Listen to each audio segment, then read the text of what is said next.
suddenly he tried to climb on top of me and aggressively shoved his hand down my pants. And I screamed. These are the streamers your kids are watching on Twitch, and sadly, this is the man that many young men are currently defending. So I'm begging you to start paying attention to your kids' internet usage. Because yes, today I watched all of Emiru's tell-all about her horrific relationship with another huge streamer, Miskif, that I still see many of my own mutuals in the Twitch area following, and that's very disheartening because this included everything from stalking to physical harm to threats to blackmail to control. Like, we'll get into it. I think one of the saddest parts is a lot of men are coming out defending him and going after her, pretending she was just there to leech fame off of him. So that means that all of his behavior towards her is okay in their eyes. If you actually listen to her story, which I'll walk you through, it's very obvious that he actually did all this to her and took out all his frustrations on her because he tanked his own career and she was starting to be more successful than him. In a perfect summary, at one point she says that she felt she was constantly having to prove her value and her worth to him because he was so successful,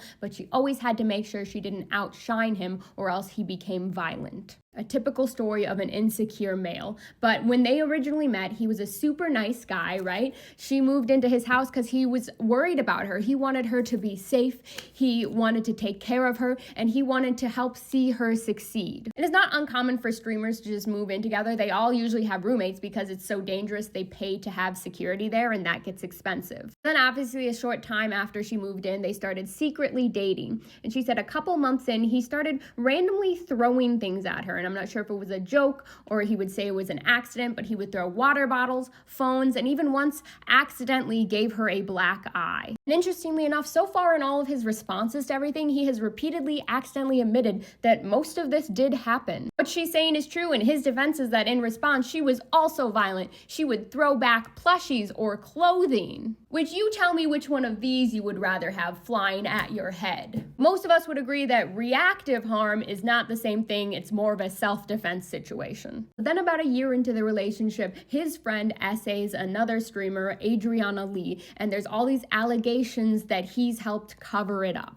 Obviously, she believes her partner, but the stress of this kind of breaks him, and that's when we see him start to escalate. He's controlling what she wears, her friends, their friend groups, and specifically what time she's allowed to stream at, and that she's never allowed to stream at the same times as him, because now their audience overlaps so much, people seem to be preferring her over him, and also, this whole scandal happened, and kind of he tanked his own career. But because of that, one day they go live at the same time, kind of together, and she has more viewers than him, and he breaks out into a total rage. He signs off. He sends her some threatening and disturbing messages while she's live. She has to go attend to him. He's screaming at her. It's a whole thing. And after that, because of the consequences of his own actions, and he sees that she's doing slightly better than him in their careers, he starts becoming more and more violent. He starts breaking things more often, furniture, punching holes in walls, banging on doors and things, especially when she's streaming. At a certain point, they're in the car. He's going 150 miles an hour and threatening her. But of course, they've been together a while now. They're living together. She feels like she's very intertwined in this. All their friend groups are kind of one. So she starts sneaking out to friends' houses to take naps and just get even moments of peace alone.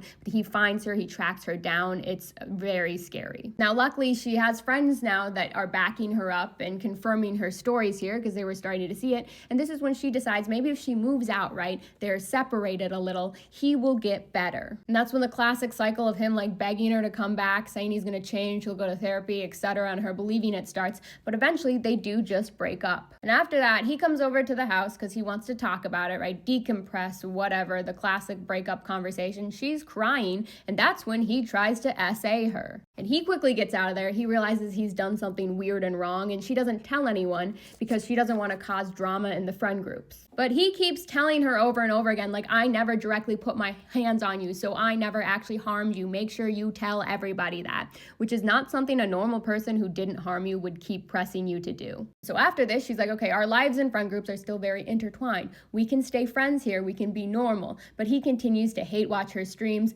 pretty much stalk her, send her horrible messages. And her kind of final straw before cutting him off was seeing him start blaming the failure of his career on other people and taking out on other streamers and stuff. And that's when, she kind of saw him from a distance and was like, oh no, you're just terrible. He made it clear he didn't want to remain friends, so she cut him off entirely, but he continues to essentially stalk her. Like that one time they had to attend the same party and he lurked around her the entire time. He's speaking about her on his stream any chance he can get. He's sharing like intimate, traumatic stories about her that she never wanted to share, didn't give him permission, and also lying to try and make himself always seem like the hero. He's crying to their mutual friends about how bad he wants to get back together with her and marry her. He's telling people that they still talk when they do not, all whilst publicly still watching her streams and saying terrible things about her. And behind the scenes, he sent over 40 different texts, DMs, calls, etc., trying desperately to get back in contact with her. And the two things that finally pushed her over the edge to share about this, it sounds like, is that one,